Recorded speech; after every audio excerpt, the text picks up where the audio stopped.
केंद्रीय गृह मंत्री अमित शाह और रक्षा मंत्री राजनाथ सिंह ने कल दिल्ली में 250 आईसीयू बेड समेत 1000 बेड वाले सरदार वल्लभ भाई पटेल कोविड अस्पताल का दौरा किया।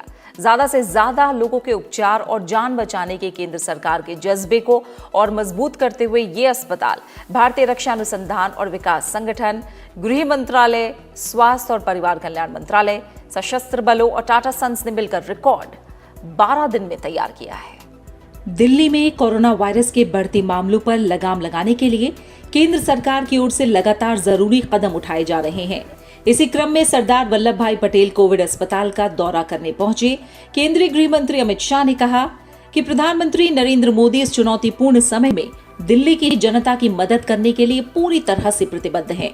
अमित शाह ने डीआरडीओ, टाटा और सशस्त्र बल चिकित्सा कर्मियों का मौजूदा कठिन समय में आगे बढ़कर इस आपातकाल से निपटने में सहयोग करने के लिए आभार जताया। इस मौके पर रक्षा मंत्री राजनाथ सिंह ने बताया कि डीआरडीओ, गृह मंत्रालय और कई संगठनों के सहयोग से कोरोना मरीजों के लिए 1000 बेड वाले अस्थायी अस्पताल की स्थापना केवल 12 दिनों में की गई है।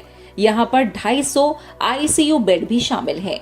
DRDO, Ministry of Home Affairs, Tata Sons, industries और कई ऑर्गेनाइजेशंस के सहयोग से ये कोरोना मरीजों के लिए एक टेम्पररी हॉस्पिटल बना है। सबसे बड़ी विशेषता ये है कि इसको 12 दिन के अंदर ही यह तैयार किया है और मुझे यह भी जानकारी दी गई कि लगभग 1000 बेडेड है। इस मौके पर केंद्रीय स्वास्थ्य मंत्री डॉक्टर हर्षवर्धन, गृह राज्य मंत्री जी किशन रेड्डी, दिल्ली के मुख्यमंत्री अरविंद केजरीवाल और डीआरडीओ अध्यक्ष जी सतीश रेड्डी भी मौजूद थे। 12 दिनों के रिकॉर्ड समय में तैयार इस अस्पताल का संचालन 5 जुलाई से शुरू हुआ है। इस अस्पताल के चालू होने से दिल्ली में कोविड-19 बेड्स में 11% की अतिरिक्त वृद्धि होगी, जिससे वर्तमान गंभीर स्थिति पर काबू पाया जा सकेगा। सरदार वल्लभ भाई पटेल कोविड अस्पताल के रिकॉर्ड 12 दिनों में तैयार होने पर उपराष्ट्रपति एम वेंकैया नायडू ने खुशी जताई है। उपराष्ट्रपति ने ट्वीट करके कहा है कि कोविड-19 के विरुद्ध अभियान में डीआरडीओ की अग्रणी भूमिका सराहनीय और सामयिक है। इससे पूर्व संस्थान ने व्यापक पैमाने पर निजी सुरक्षा उपकरण और सैनिटाइजर भी उपलब्ध करवाए हैं।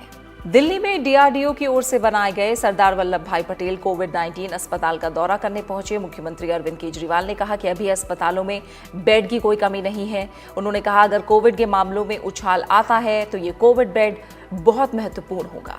इस वक्त मैं समझता हूं कि हॉस्पिटल बेड्स की भी अभी फिलहाल कमी नहीं है। अभी देख के आ रहा हूं 15,500 हमारे पास टोटल कोविड बेड्स हैं, जिसमें से 5300 केवल ऑक्यूपाइड हैं।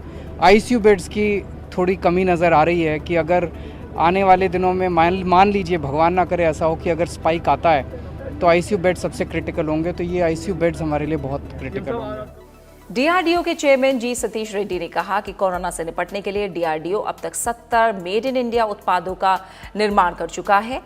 उन्होंने कहा कि जरूरत पड़ने पर डीआरडीओ हर महीने करीब 25,000 वेंटिलेटर्स बना सकता है। डीआरडीओ का इक्विपमेंट लगाया है, ये पूरा इंडिजिनस इक्विपमेंट है। वेंटिलेटर्स में आज तक मेरा इन्फॉर्मेशन ये है 15,000 से ज़्यादा वेंटिलेटर्स देश में ऑलरेडी बन चुकी है और ये जुलाई में अभी और 20,000 बन जाएगा।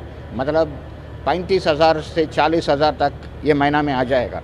ये बहुत लार्ज नंबर है, इससे ज़्यादा हमको ज़रूरत नहीं। अगर चाहिए तो हर एक महीना 20-25 हज़ार वेंटिलेटर्स बनाने के लिए हमारा लोग तैयार है और एक्सपोर्ट करने के भी तैयार है।